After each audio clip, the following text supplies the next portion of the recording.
બ્રાન્ચે 31 motorcycle ચોરીનો ભેદ ઉકેલ્યો. Vadodara crime બ્રાન્ચે 31 motorcycle ચોરીનો ભેદ ઉકેલ્યો. ચોરી કરનાર ઈસમ મૂળ અમરેલીનો, જેના પર 50 જેટલા વાહન ચોરીના કેસો નોંધાયા. હીરો સ્પ્લેન્ડર અને પેશન મોટરસાયકલ મુખ્ય ટાર્ગેટ. પંચમહાલ તેમજ મધ્યપ્રદેશ અલીરાજપુરમાં 1500 અને 2000માં બાઇક વેચતો હતો. 8 ધોરણ પાસ ગુનેગાર પરિવાર તરછોડ્યા બાદ ગુનાહિત પ્રવૃત્તિમાં જોડાયો. 17 બાઇક વડોદરામાંથી, 13 બાઇક અન્ય જિલ્લામાંથી ચોરી કરી છે. ઓરિજિનલ ઓનરને વાહનો સુપ્રત કરાશે. આજે 31 ડિસેમ્બર 2024ના રોજ આપના સમક્ષ વડોદરા શહેર પોલીસ દ્વારા કરવામાં આવેલ એક major motorcycle theft detection case બાબતે ડિટેલ આપવા માંગીએ છીએ. આજે તમારા સમક્ષ આરોપી અરવિંદ જયંતિભાઈ વ્યાસ, ઉંમર વર્ષ 56, રહેવાસી કેરોલુ, ડિસ્ટ્રિક્ટ અમરેલી હાજર છે અને એમના દ્વારા ચોરી કરવામાં આવેલ 31 મોટરસાઇકલ પણ તમારા સમક્ષ રજૂ છે. આ આરોપી 2 દિવસ પહેલાં આપણે શંકાસ્પદ હાલતમાં વડોદરા શહેરમાંથી ક્રાઇમ બ્રાન્ચના અધિકારીઓ એમના ટીમ એમના લઈ આવી હતી. પૂછપરછ દરમિયાન કેટલાક મોટરસાઇકલ અંગે, ચોરી અંગે એમના પાસેથી માહિતી મળી છે. આના આધારે 30 તારીખે એમને અટક કરી છે. અત્યાર સુધી વડોદરા શહેરના જુદા જુદા વિસ્તારોમાંથી ચોરી થયેલા અને તે પછી અભાંડન થયેલા 17 મોટરસાઇકલો અને 13 મોટરસાઇકલ એવા જે ચોરી કરીને પંચમહાલ જિલ્લા અને અલીરાજપુર મધ્યપ્રદેશમાં જે વેચાણ કર્યા પછી એમના પાસેથી, જેમના પાસે મોટરસાઇકલ હતી એમના પાસેથી રજૂ કરી છે, રિકવરી થયું છે. અને એક મોટરસાઇકલ અત્યારે આના ચોરી અંગે, ઓનરશિપ અંગે ડિટેલ્ડ ઇન્વેસ્ટિગેશન થઈ રહ્યું છે. એમ કુલ 31 મોટરસાઇકલ એમના પાસેથી ચોરી થયેલા મોટરસાઇકલોને કબજા લેવામાં આવી છે. ચોરી કરનાર જે ઇસમ છે આ ક્રિમિનલ એન્ટિસિડન્ટ ધરાવે છે. મૂળ ડિસ્ટ્રિક્ટ અમરેલીના અને લગભગ એમના વિરુદ્ધમાં 50 ક્રિમિનલ કેસો દાખલ છે, જેમાં બનાસકાંઠા, અમદાવાદ સિટી, સુરત, દાહોદ અને પંચમહાલ જિલ્લાના કેસોની સમાવેશ થાય છે.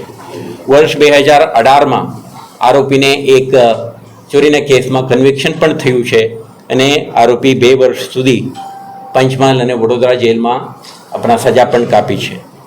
ખાસ કરીને એમને મોડસ ઓપરેન્ડી આ રીતે રહ્યું છે કે હીરો સ્પ્લેન્ડર અને હીરો પેશન મોટરસાઇકલને ટાર્ગેટ કરે છે.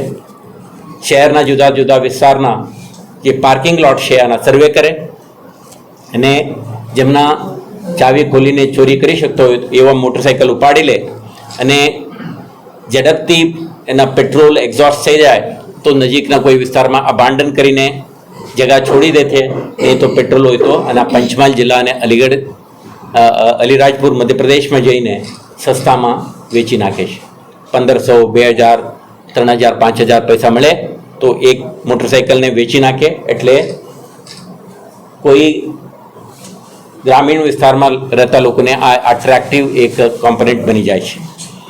આ 8 ધોરણ પાસ વ્યક્તિ શરૂઆતમાં થોડું ડાયમંડ, તે પછી ગેરેજનું પણ કામ કરી, તે પછી એમના બિઝનેસ ફેલ થતાં એમના બાળકીનું મોત થવાના કારણે અને એમના પત્ની થોડું મેન્ટલી ડિરેન્જ થઈ ગયેલ હોવાના કારણે આજે he is thrown out of family.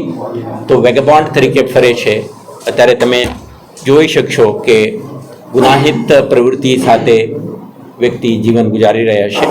તો આપણે આ કહેતા પણ ઉલ્લેખ કરવા માગું છું કે 2016માં ડીસીબી વડોદરા શહેર દ્વારા એમને જે તે વખતે અટક કરવામાં આવ્યું હતું અને 17 મોટરસાઇકલ રિકવરી કર્યા હતા.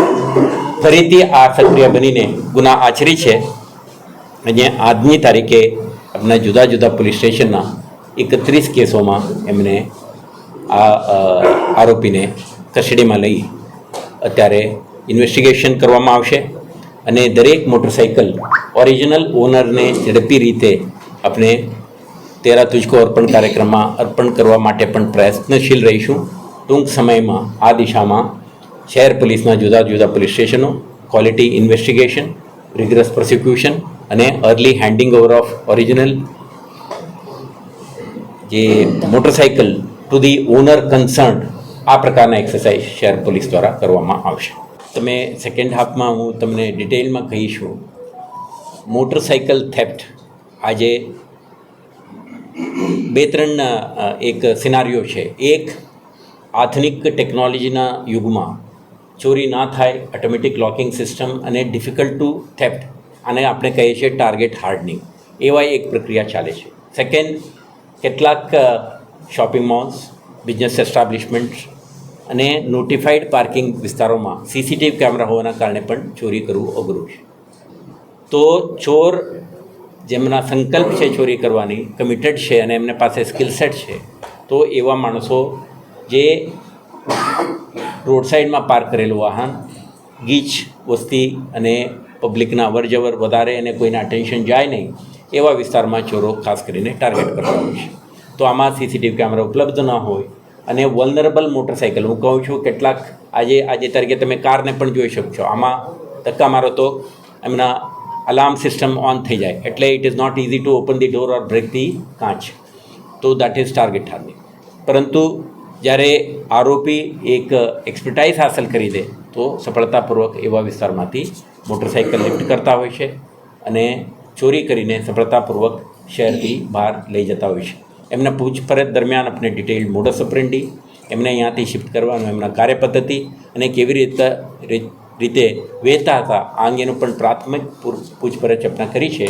પરંતુ 31 મોટરસાઇકલના ચોરીના કિસ્સામાં જુદા જુદા પોલીસ સ્ટેશનના અધિકારીઓ જ્યારે ઇન્વેસ્ટિગેશન દરમિયાન આ બાબતે ડિટેઇલ્ડ ઇન્વેસ્ટિગેશન કરીને સમગ્ર વિગત આમાં રેકોર્ડ ઉપર લાવશે.